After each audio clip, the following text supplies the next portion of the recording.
Hi, everyone, and welcome to today's Fireside Chat. My name is Greg Anderson. I'm the founder and CEO of Defect Dojo, and today I am joined by an industry legend, Jim Manico. I consider Jim to be the security trainer.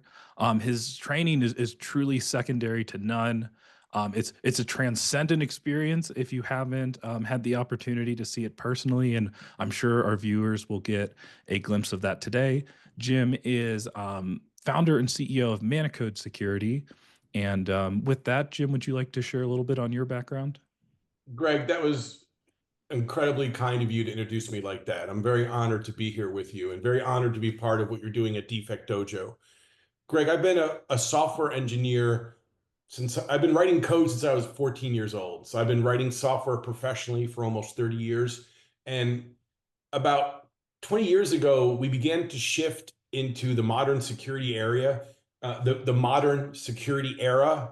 And I realized that there's not a lot of books and literature and information on how to do security engineering. So as I began to pick up techniques, I saved those techniques in my favorite way in a PowerPoint presentation. And now I have about 10,000 slides on secure coding, and I'm a professional instructor teaching developers how to write secure code. One more bit, right? I'm a Sicilian American. My great grandfather, my grandfather, and my father are all college professors. So I'm from a long lineage of professors in my family, and really honored that I have a chance to do what I do. It is so much fun and a lot of hard work. Well, Jim, it's a pleasure to have you here today. The first thing I wanted to start out by asking you, as I'm sure you're aware, burnout is incredibly high in security. I've seen some reports that even suggest it is the highest in tech. As someone who has been at the top in your area for so long, how are you able to do it? How are you able to maintain your passion and in a very high pressure environment? I just spent a week in Japan for work, and the secret is I walked about 13,000 steps a day while I'm running. And so I just keep my body moving as much as possible. In the past, I was very obese. I got sick from doing it, and I learned how to eat better and lose weight. It's always a struggle. So I just do my best to eat well, and I drink a lot of water. I don't drink any alcohol. That it gives me a short-term gain and long-term decrease. I drink water and coffee and exercise, and I do a lot of yoga and try to make sure that I support my job, my brain, my family, and my body all with equal measure so I can continue to grind away. And Greg, it's hard. Like running a startup and running a company, there's no end to the amount of work you need to do. And so these are challenges I think everybody faces. But the more you work and the less you take care of yourself, the more burnout is going to affect you. And been there, done that too many times. Greg, I have a question for you. I know you introduced me and it's all about me. That's great. I love me, but I want to hear about you. Would you introduce yourself and tell us all who you are and where you came from? I love to hear more about your background and where you came from and what you're up to today. Oh yeah, of course. I guess that's why Jim's the professional, right? Like things I should have done in the beginning. But yeah, a little bit myself about myself and how we got to where we are today is security was something that I was always passionate about when there wasn't exactly a track for security or an educational path.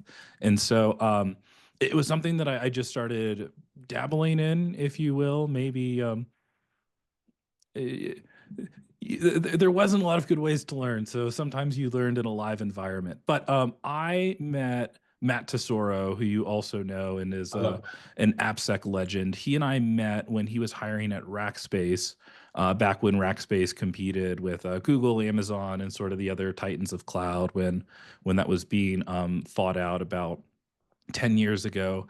And Matt hired me as an intern. And watching Matt attempt to protect an entire cloud was just absolutely insanity. The security team was, I mean, being worked to death. We were there overnight more than any other team trying to get all of our testing done. And just watching Matt go through this was, and the rest of the Rackspace team, just total insanity. And so, me being the very lazy person that I am, I was like, we have to write something to make all of this go away. The way that you're doing security today is going to kill us, in all seriousness. And so that was how Defect Dojo started. It was something. It was my very well, not my very first. I worked for the University of Texas before that in kind of a security research role. I was fortunate to have access to some of the supercomputers like what was it, Ranger, and then Stampede, which was a joint supercomputer with the CIA. But after moving on from that and working for Matt, that was my first, real professional programming project and experience. And what developed took on a life of its own. So Matt and Jim Friedman was so happy with the results that we produced in a month from Defect Dojo, or what would become Defect Dojo. Back at Rackspace, it was a project called Test Track, but they were so happy we shipped it live after a month, and we started using it in production at Rackspace after a month, and then Rackspace didn't have a ton of interest in the tool, so they decided to open source it, and that's when we kind of transformed it, put the open source edition and OWASP and developed, this massive community. And so it's been my life's work, 10 years in the making. We always knew that security automation would be a thing and that we felt that it was inevitable for the industry. But 12 years ago, um, automation and security was a dirty word. It meant you were just scanning and throwing results over. Manual testing was a badge of honor, and so it took the industry a very long time to change. But Matt and I were certain that that change would eventually come. And so, today, Defect Dojo, 38 million plus downloads used across the world, 400 plus contributors. Our telemetry suggests that there's a minimum of 10K organizations using the platform. It could be much, much higher on the open source side. And so um, I'm just incredibly unfortunate and fortunate, and it still feels like a dream, to be honest with you. It feels like just yesterday we were at Rackspace, and then we met you and we developed the commercial version, and things just took off from there. It's been a really incredible journey. That's fantastic. I'm really glad to hear about your journey. That's amazing to take these early ideas and turn them into such a huge commercial company. That's amazing. Thanks, Greg. It's easy when you live it, as people that really lived and experienced the problem. It's pretty easy to forge what you need, and then just listen to the community. Matt and I don't pretend to be smarter than we are. I would say 90-ish% of our roadmap is just directly driven by feedback, and 10% is where we think the industry is going to head. And so I'm very, very grateful to the community. I'm grateful to Matt. I'm grateful to people like yourself. I'm grateful to everyone at the team that's joined us on this journey. It's been really incredible. That's fantastic. But Jim, being the expert on developers, I think one thing that's really interesting, we tend to speak in security in terms of things on like a yearly basis. Like rarely do we talk about a decade because unfortunately, most security professionals aren't here after a decade. The stat is that they typically burn out in 1.9 months, or sorry, 1.9 years, excuse me. And so one of the things that I think people feel is that sometimes there is this at odds relationship between developers and security. I think developers are pushed to go really, really fast due to agile technology. And, the reality is things like QA and security slow developers down. Do you think that other business units do a good job of taking security seriously, or how do you see that relationship today, and how can we make it better? So the question is the relationship between developers and security teams today. You want me to, or Yes. well, what I see more and more is DevOps not becoming something special, but becoming the norm, right?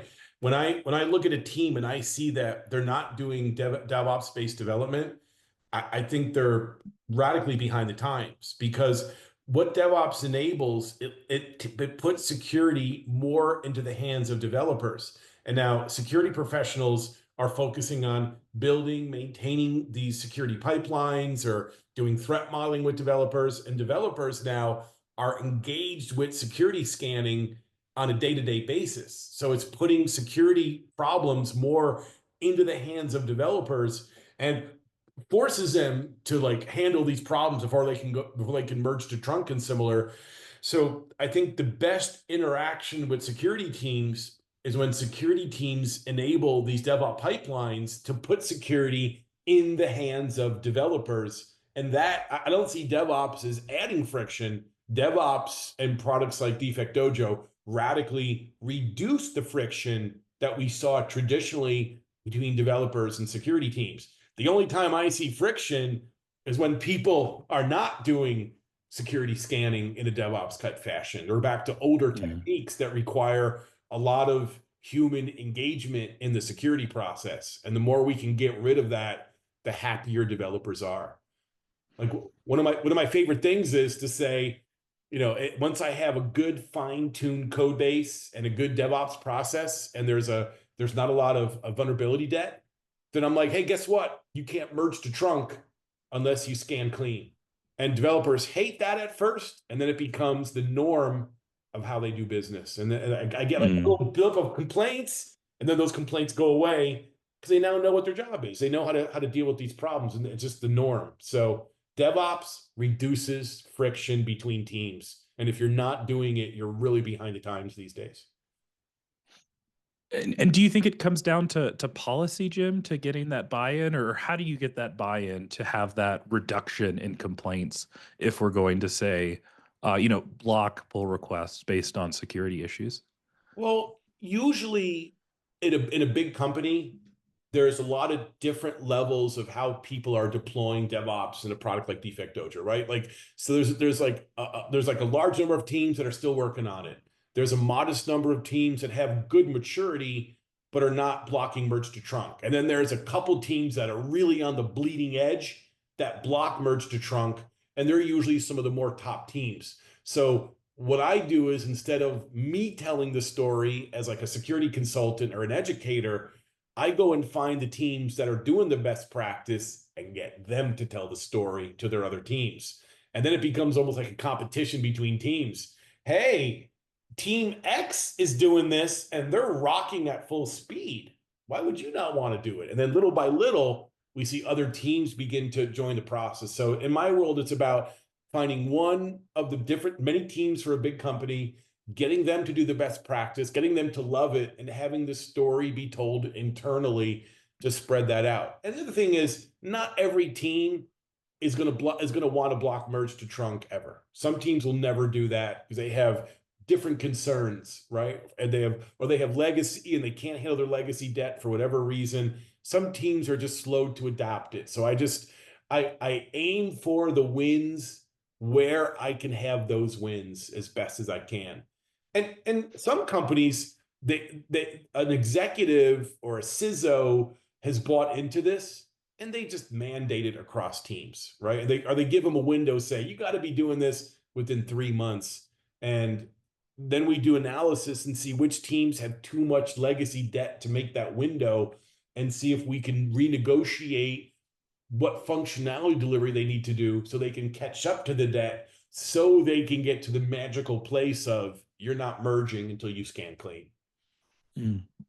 Do you think that you need that executive buy-in to make it happen, or how high up the chain do you think you have to go to make it a reality?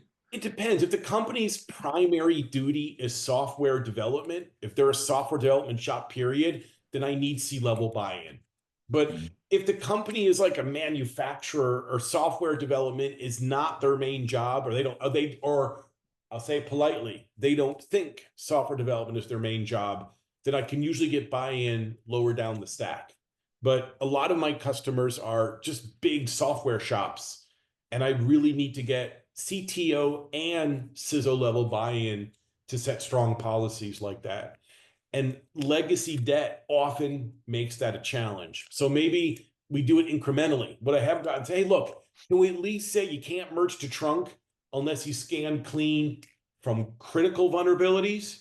Okay, we'll buy into that. Or I'm like, okay, look, can we block merge to trunk only if there's a security vulnerability at the API level and we'll let the client side code. Okay, so I try to institute that merge to trunk rule set in little by little and get as much win as I can there. That's usually successful. It makes perfect sense. So you want them to take a little step, essentially, if you will, just getting them to take any improvement to ultimately get to that ideal security landscape in terms of how they're blocking things. I share that perspective very much. I think that was one of the hardest things before I became a vendor when I was in the role of a security engineer was getting the buy-in itself. And I think when dev switched from waterfall to agile processes, everything became about velocity. Yeah. And people act where their interests are. Our philosophy as a company is I want everyone's interests to be aligned top down. So when we think about like giving out stock options at the company, that's something that we lean very far into because I want employees to be aligned with the interests of the company and investors. And so how this relates to developers if their KPIs is just about velocity, what they're going to care about is velocity. But if instead you incentivize people with different KPIs, so it could be anything from infrastructure savings to how many things that you block as it relates to security. I just think if you don't align the incentives, it's very hard for people on the front lines to get to where we want them to go. And how I see it is it's all about getting that buy-in from the correct leaders to help institute those things. Do you agree with that, Jim? Or well, what are your thoughts? Absolutely. That's wise and professional. I've had to adjust my methods over the years. And I've been an entrepreneur for too long. I've been my own boss for too long, and I've had to learn to, as I get older and wiser and creakier, I've had to tone it down and build consensus and act more professionally in order to help a company more effectively, right? And so, getting buy-in, working with the team, making slower adjustments, moving the boat little by little, making sure that I explain the benefits in detail, understand the business objectives. These things, soft skills, are becoming hard skills in my world to accomplish good security engineering. They're not nice to have. They're fundamental to help an organization do better security. Is that am I in the right direction with answering your question, Greg? Oh, absolutely. You're the expert, so I Right. defer Now to you. I I would consider you to be quite the expert yourself, right? A lot of this is debatable as well. There's no one way to do this. There's a lot of different experience and methodologies that lead to successful security, I dare say. I, I have to tell you, Jim, on my intro at Snowfrock, there's so many wonderful people around the company these days.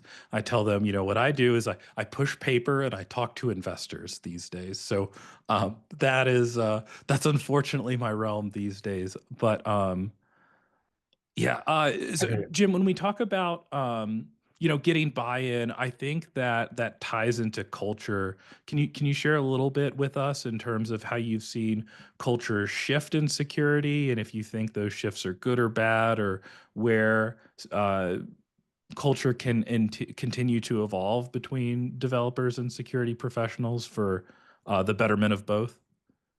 I can't always influence security, but I can observe. I can't always influence culture. I'm a teacher, but I can observe it and maybe move it in small directions. But I'll tell you this: one of my customers, my favorite customer, um, they brought me in 10 years ago when they were a small startup, and the CISO deeply believed in developer security training and application security against the grain of his company. And he decided to invest in security training aggressively, frequently, extremely early on in his company. And he made AppSec code security his priority as a CISO because they were a software engineering company. And he himself basically forced this culture on the whole company. This is the way we're going to do it. And guess how that affected them 7 years later in the market? I got to watch them turn from a small startup to a giant multi-billion dollar company as they went as because he forced this culture on the entire development staff. And they went along with it. It was their job. They didn't know any different. They'd show up and they showed up to an extremely aggressive AppSec culture where it was fundamental, one of the top criticalities in the company. And I watched them grow radically because of this, because as they went out into the market and sold their service, they didn't just have a security story like many companies like to weave. They had a security reality when it came to their software. They had artifacts and evidence, and like they would show a piece of paper in sales. Here's our training schedule, how we train our developers for the last 6 years. And that's rare. And that culture and that story helped them grow to a multi-billion-dollar company and help them dominate their market. And I don't want to leak the company out of respect for them and lots of legal reasons, but and companies that do not have their security culture, where they're bringing me in to do checkbox training, and I do the best I can. Guess what we're doing? We're doing the same old training, the same old topics, the same old problems every year, and they're having the same kind of events and expenses around security and incidents, and developers come and go, and it's a much looser, less rigorous engineering culture in general, and they suffer because of it, right? But I'll tell you this though, it's not just about security culture that I think is the most important thing. I think the most important thing is just engineering culture, right? As a software engineer, if I'm doing disciplined software engineering, then adding in security culture is pretty easy and also pretty natural, right? But if I have like a half-ass, loosey-goosey, sloppy engineering, let's whip out some code kind of culture, then security is always going to suffer, and bringing in additional security culture is always going to be difficult. So the main thing that I think is critical in any company's culture is how disciplined are they at software engineering? Are they actually engineering with strong processes? Security is going to be easy to add. Something like DevOps and Defect Dojo is easy to add to their world. Are they sloppy, random cowboy coding without disciplined architecture? Then it's always going to be hard to add good security to that kind of team. And it's so easy to whip out code. And now we got vibe coding. I'm using AI to build giant apps with no security overnight. So that kind of coding is interesting. I can innovate quickly, but completely at the expense of security. So I think it's all about engineering discipline as a high level principle. Thanks, Guy. Right on. Going back to culture for 1 second, Jim, before we hop to AI, do you think that there's any excuses at this point, or do you think it's just so foundational that it has to be incorporated? Is it a must at this point, or do you think that there's any excuses left? Such a hard question. Where do you want me to go with that? Like what's the goal, right? What's your goal? If I'm a government agency and I'm trying to protect constituents, if I'm trying to protect the population, there's no excuse, right? If I'm like a medical group trying to protect people's medical safety, I don't think there's any excuse. If I'm a vibe coder whipping out a new app to make a quick buck, hey, go vibe code. It really depends on what I'm trying to build. Because it really depends on what kind of organization you are. Think of the top tier high risk organizations. There's no excuse today. But think of like the startup culture where I'm building the next like AI driven logo generator. I don't think it's nearly as important in the world of startup vibe coding. Not at all.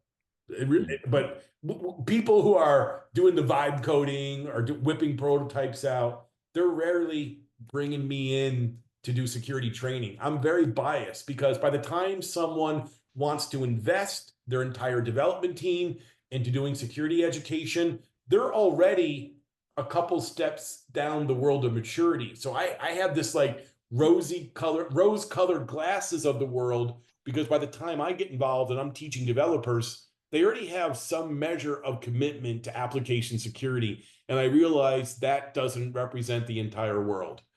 So there's a long answer to a short question. Yeah, I think it's really interesting.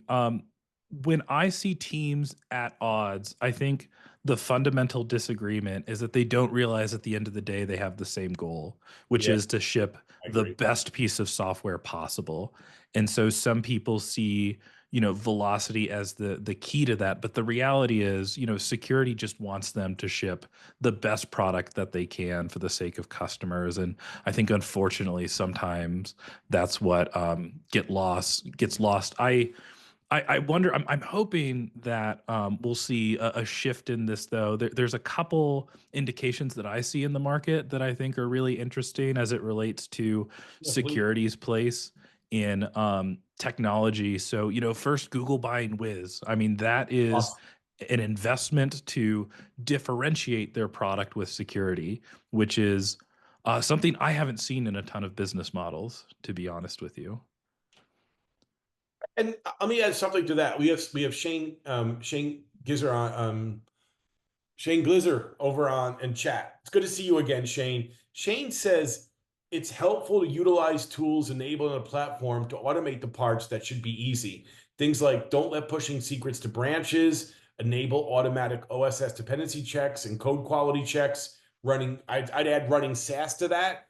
I think Shane makes a really good point. We have so much modern tooling in the DevOps world. There are a lot of things I can flip on that are not invasive that will give me some very easy, quick wins. And I think it's negligent not to do some of that. I think that's a good point because, again, running these tools 20 years ago, we were at the bleeding edge. But now, like SAST and third party library scanning and similar, these are very well known tools around throughout the entire software engineering industry. And I would Mhm. dare say, if you're not doing third party scanning, if you're not using some kind of secrets protector to not check in secrets to branches, if you're not doing some kind of static analysis, these days, Greg, it's pretty close to negligence. And I think that's what you're aiming for. And I do sincerely agree with you in what Shane is saying in chat here.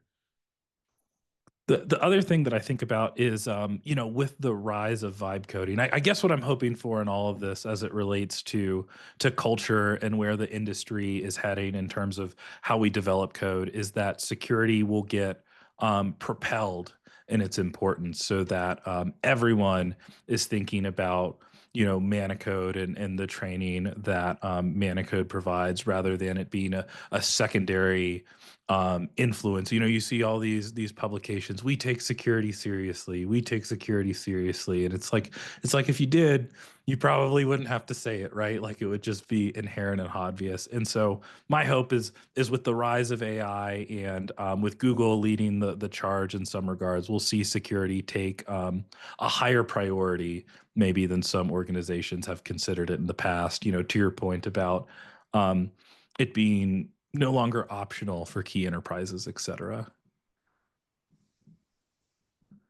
Tell me more. Give me a question with that. I think everything you said, I agree with. Tell me more, Greg. Let's go to AI, right? So we've talked I about love AI a little bit. I mean, you can't have a conversation about tech without talking about AI. And so, what's your stance on AI as it relates to security and security programs? Where do you think it works well? How do you see the ultimate application of AI shaping up in security, and when do you think we'll see it? I'm all in with AI. We're seeing it right now. And I think it's going to change the world faster than any technology we've seen in the last 20 years. A lot of the advances we've had in the last 20 years have been linear in their advancement, and AI is exponential growth. It's going to change everything when it comes to security. So pick a spot. What do you want to talk about? Want to talk about firewalls, static analysis? You want to talk about software engineering? What part of the world of AI do you want to focus on? And I have something to say about it. Uh, which one is most important to you, Jim? Where do you see the most exciting applications? Software engineering. I think that the way that we write software now is Neanderthal if you're not using AI. One of my quotes recently is if you're not using AI as part of software engineering, then you're a Neanderthal banging rocks. I'm just trying to be sensational. I'm not trying to offend anyone. The problem though with AI, and we're talking top tier engines, I can even give you a demo if you want to see it. When I ask top tier engines the big ones, Cursor, OpenAI's, recent mini high model, looking at Claude, I'm looking at Gemini, all the recent models today.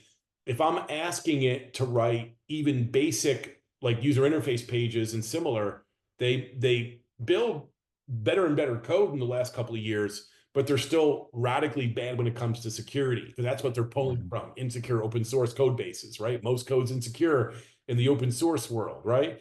And so what I've been doing is I've been studying security engineering for the last 20 years, and I have 10,000 slides on the topic.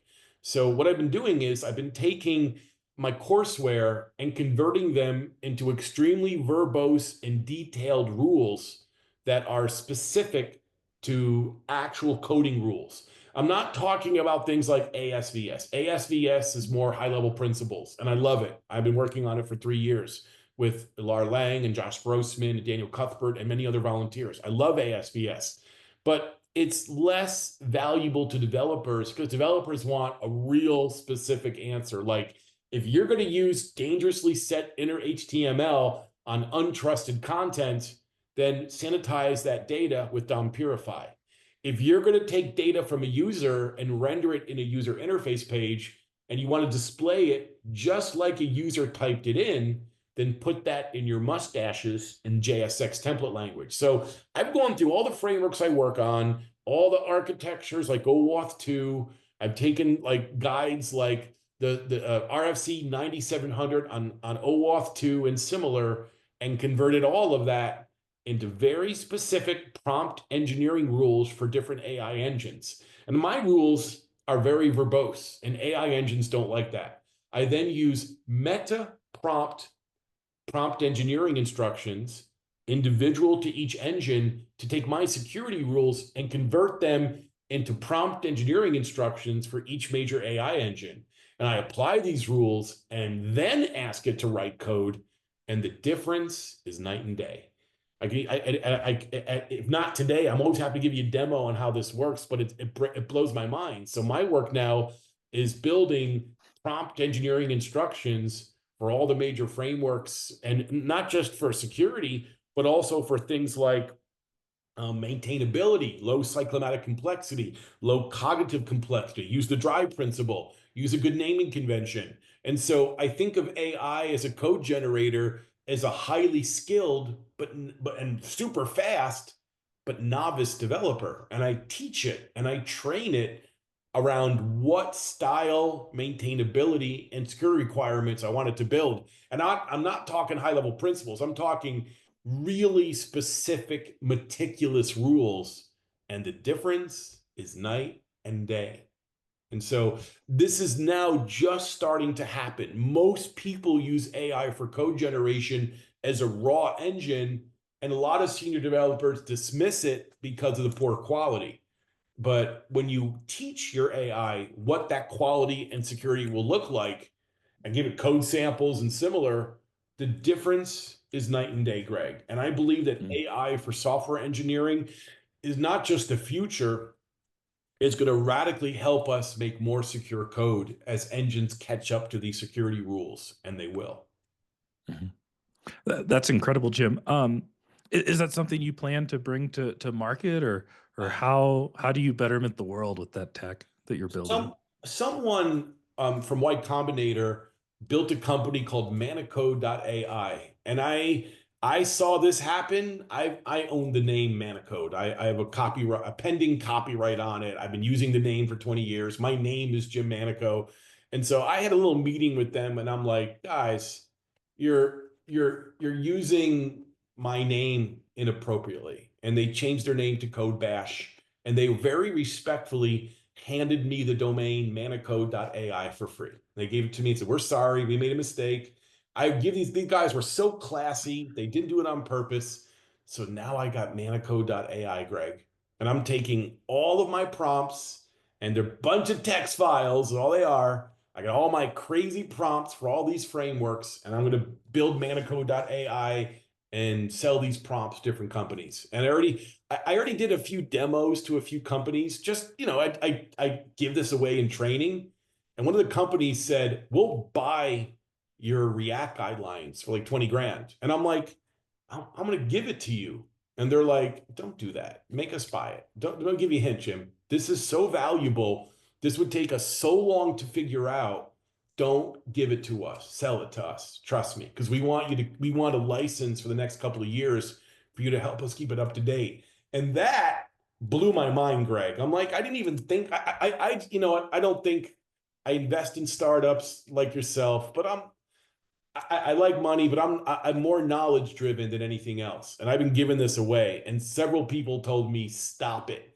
And so now that I got Manicode.ai in my hands, I'm probably going to build that out and start selling my prompts to different AI engines or companies who want to do secure software through AI. I think it's a good time to do that. And if I don't move soon, somebody else will. So I'm on it, Greg. I think I'm going to build this out and really soon too. I think you should. I think you should. I think it is incredibly exciting, and solves a gap that is getting wider, and needs to be plugged with the wide adoption of AI. Um, what about with security teams, Jims, with regard to concerns in 2025 versus, say, what you saw 5 years ago? Have you seen the focus of security teams change when you think about, core issues or things they now have to test for? I think companies are doing a good job at understanding web and API security problems. They understand JSON web tokens and microservices. They understand web security. We have a lot of background in that area, and I think a lot of companies are catching up with that knowledge.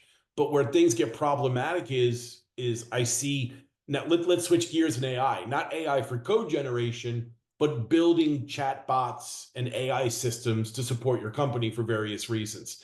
People are building AI systems so quickly, and one of the major problems is a vector database that's under the hood of an AI engine. It does not store data in a tabular relational format. AI engines store data as a vector database.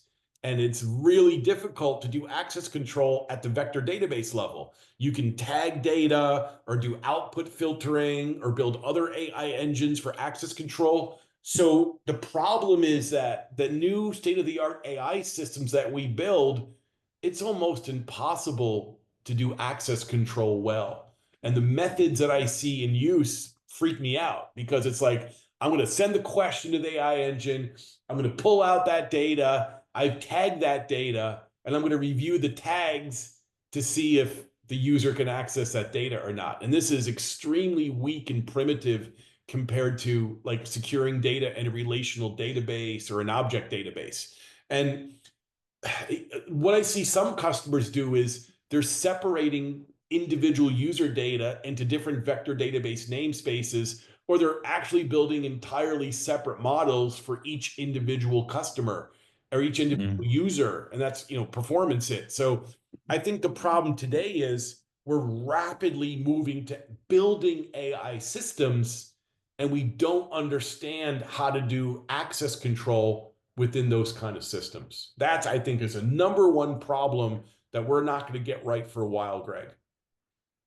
And the other thing that I think about is with all these AIs amassing so much data, I mean, there's no better target right now, right? Like all the data that these models and companies are getting access to.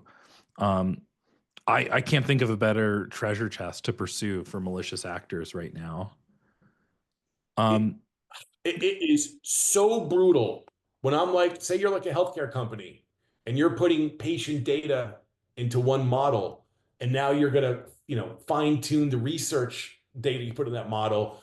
When, as a customer of a healthcare company, using AI with my patient data and also good medical research, the quality that that delivers to me eclipses what a doctor can do. In fact, there's a lot of studies out in the last couple of weeks that show individual consumers prefer interacting with an AI engine over an actual doctor because they're getting so much better service.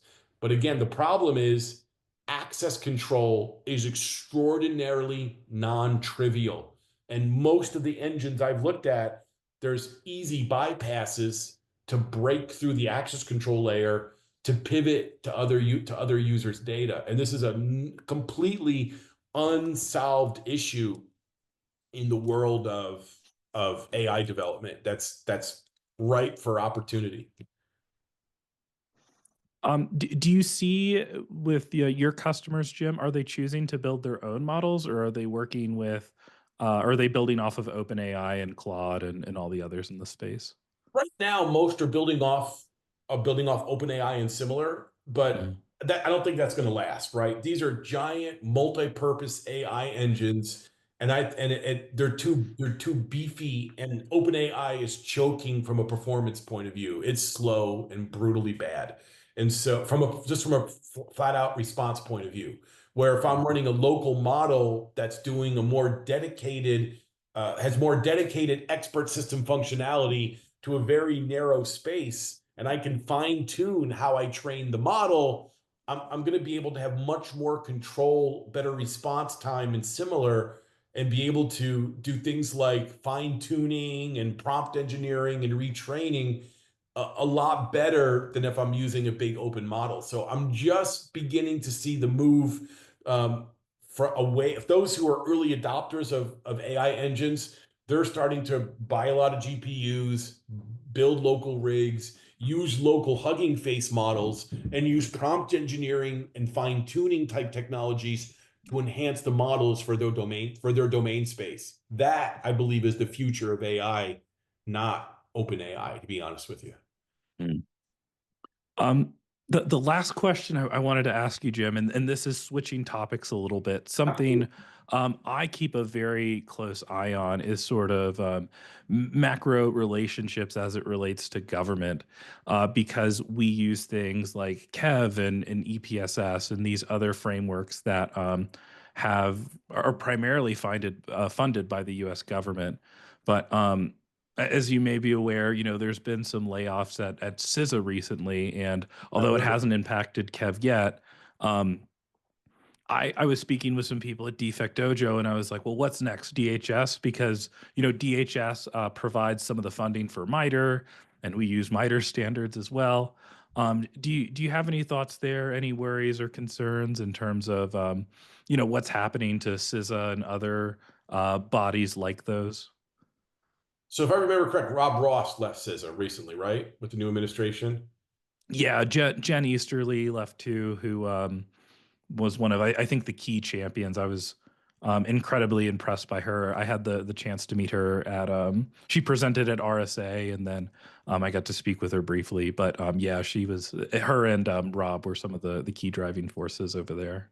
Rob Ross is one of the best of all of us. He can go out into the private world and add a zero to his salary. He's so good. And he was a believer. He was there not to make money. He was there because he was a believer. If he wanted to make money, he could do 1,000 other things to go make a lot of money. So he was a true believer in our country and securing our country. He's one of the best of all of us. And this is a political statement, right? To lose him is is a giant loss to the future security of our company. I weep for his loss because he is one of the best of us. And I'm sad to see him leave CISA. He was doing an amazing job. And, I don't want to get political. I really don't. And I hope that the changes happening in our country end up benefiting the country long term. But just from a security point of view, the people that are leaving government in the security world, they all have the ability to make way more money elsewhere. They were there because they were believers in our country. And I'm sad to see them leave. It's a great loss. Jim, was there any other topics you want to address that we didn't get to or discuss? I want to send a little snip. Those of you who are in chat watching the talk live, I want to show you a little snippet of prompt engineering instructions that aren't even security related. This is like my first batch of instructions. Maintain low cyclomatic complexity, minimize cognitive complexity, avoid code duplication, do high cohesion and loose coupling, use clear naming conventions, follow the single responsibility principle, and ensure accessibility. There's 7 prompt engineering instructions that I recommend you use before you ask AI to write code for you. That alone will show you a significant quality difference in AI. And what I would ask any of you using AI for software development is capture your existing standards and security requirements in text instructions, convince AI to convert them to prompt engineering instructions, and put that under source control and fine tune it over time. I believe that the prompt engineering instructions that you build for security and quality will ripple through time to benefit your software engineering organizations, especially for the next 3 to 5 years. There's a little gift I'm tossing out to everybody in chat, a little something you can copy and paste and have fun with. It's a great start to how to do prompt engineering to increase AI's ability to write good code for you. There you go. That's my final thought of the day. Wonderful. Thank you, Jim. Jim, I want to thank you for doing this. I want to thank everyone for tuning in. For those of you that aren't following Jim along on some platform, I think he's one of the greatest and one of the last oracles of security. And so, if you're not, I encourage you to check him out. But we greatly appreciate you and everyone that tuned in, taking the time to do this. And thank you again, Jim, and thank you, everyone. I'm a big fan, Greg. It's been an honor to talk to you, and thank you for having me on your show. Hope you have a great day, Greg. And thank you, everyone who's listening in as well. Good luck, everyone out there. Have a wonderful day, folks.